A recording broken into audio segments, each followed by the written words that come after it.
L'un des premiers dilemmes que l'on rencontre lorsqu'on se lance dans la couture, c'est le choix de la machine. Le plus important consiste à déterminer quelles fonctions vous seront nécessaires. Il n'est pas utile de partir sur un modèle trop sophistiqué si vous n'êtes pas certaine que la couture vous plaira. Mais gardez également à l'esprit qu'une machine bon marché ne sera pas toujours une bonne affaire.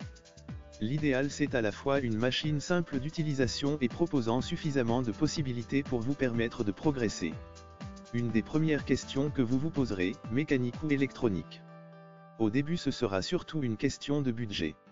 Si vous souhaitez mettre autour de 100 €, ce sera une mécanique. Pour débuter, ça peut largement suffire. Mais si vous êtes sûr de vous, et que vous pouvez vous offrir tout de suite une électronique, alors foncez.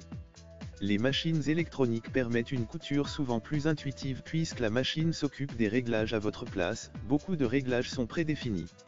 Elles sont également un peu plus silencieuses et souvent plus précises, notamment dans la régulation de la vitesse.